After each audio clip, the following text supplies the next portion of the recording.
युद्ध शुरू होने के बाद से लेकर अब तक 3,75,000 से अधिक भारतीय सुरक्षित भारत लौट चुके हैं।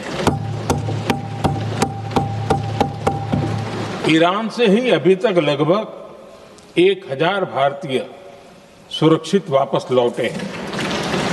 इनमें 700 से अधिक मेडिकल की पढ़ाई करने वाले युवा हैं।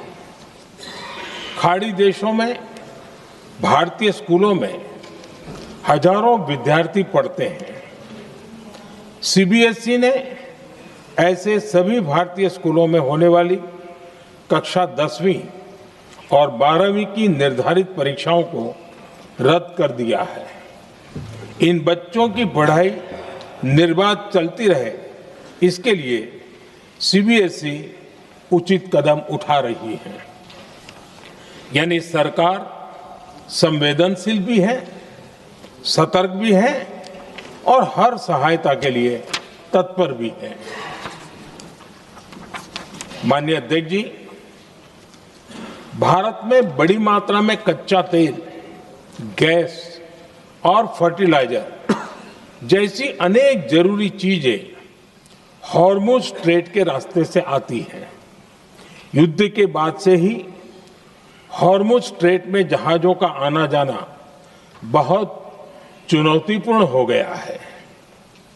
बावजूद इसके हमारी सरकार का ये प्रयास रहा है कि पेट्रोल, डीजल और गैस की सप्लाई बहुत ज्यादा प्रभावित न हो। देश के सामान्य परिवारों को परेशानी भी कम से कम हो, इस पर हमारा फोकस रहा है।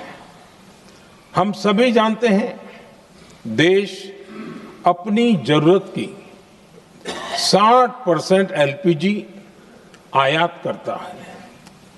इसकी सप्लाई में अनिश्चितता के कारण सरकार ने एलपीजी के डोमेस्टिक उपयोग को प्राथमिकता दी है। साथ ही एलपीजी के देश में ही उत्पादन को भी बढ़ाया जा रहा है। पेट्रोल, डीजल की सप्लाई पूरे देश में सुचारू रूप से होती रहे, इस पर भी लगातार काम किया गया है। अध्यक्ष जी, आज की इन परिस्थितियों में एनर्जी सिक्योरिटी को लेकर बीते एक दशक में उठाए गए कदम और भी प्रासंगिक हो गए हैं। भारत ने बीते 11 वर्षों में अपनी एनर्जी इंपोर्ट का डाइवर्सिफिकेशन किया है। पहले क्रूड ऑयल, एलएनजी, एलपीजी ऐसी एनर्जी जरूरतों के लिए 27 देशों से इंपोर्ट किया जाता था। वहीं आज भारत 41 देशों से एनर्जी इंपोर्ट करता है।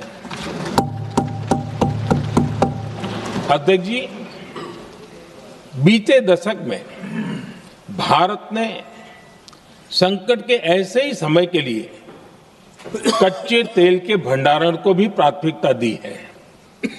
आज भारत के पास 53 लाख मीट्रिक टन से अधिक का स्ट्रेटेजिक पेट्रोलियम रिजर्व है और 65 लाख मीट्रिक टन से अधिक के रिजर्व की व्यवस्था पर देश काम कर रहा है।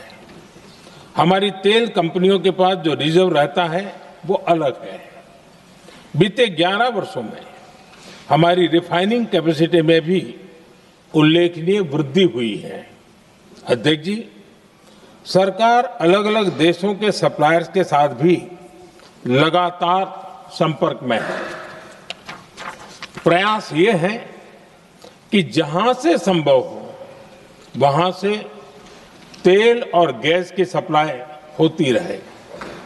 भारत सरकार गल्फ और आसपास के शिपिंग रूट्स पर निरंतर नजर बनाए हुए है।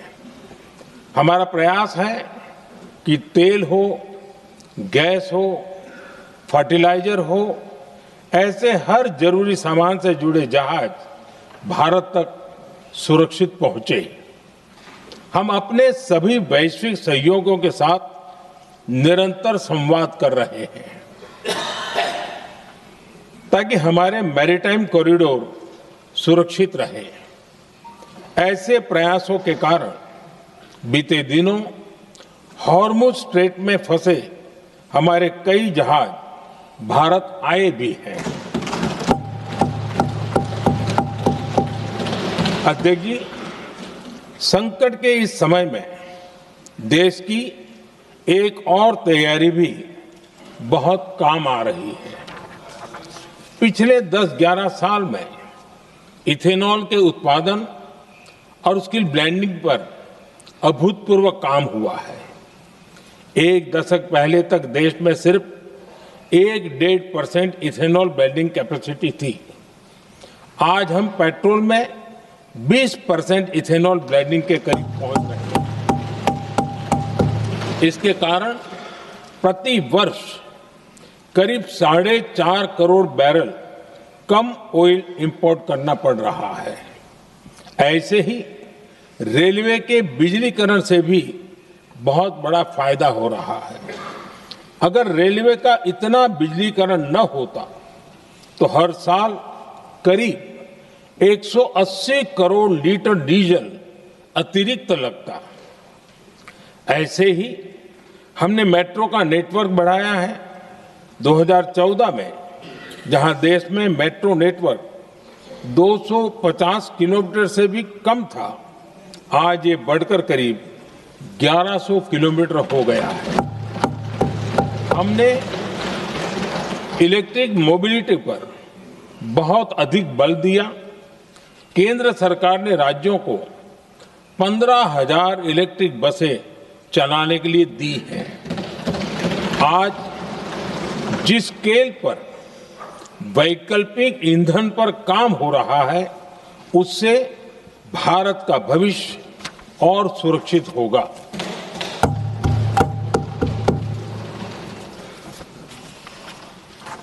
आदरणीय अध्यक्ष जी, हम जानते हैं कि एनर्जी आज इकोनॉमी की रीढ़ है और ग्लोबल एनर्जी नीड्स को पूरा करने वाला एक बड़ा सोर्स वेस्ट एशिया है। स्वाभाविक है कि दुनिया भर की अर्थव्यवस्था वर्तमान संकट से प्रभावित हो रही है और भारत पर इसका कम से कम दुष्प्रभाव हो, इसके लिए निरंतर प्रयास किए जा रहे हैं। सरकार इसके शॉर्ट टर्म, मीडियम टर्म और लॉन्ग टर्म ऐसे हर असर के लिए एक रणनीति के साथ काम कर रही है। आज भारत की इकोनॉमी के फंडामेंटल्स मजबूत है। इससे भी देश को बहुत मदद मिली है।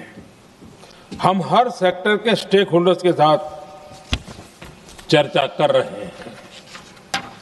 जहां भी जरूरत है उस सेक्टर को आवश्यक सपोर्ट दिया जा रहा है। भारत सरकार ने एक इंटर मिनिस्ट्रियल ग्रुप भी बनाया है।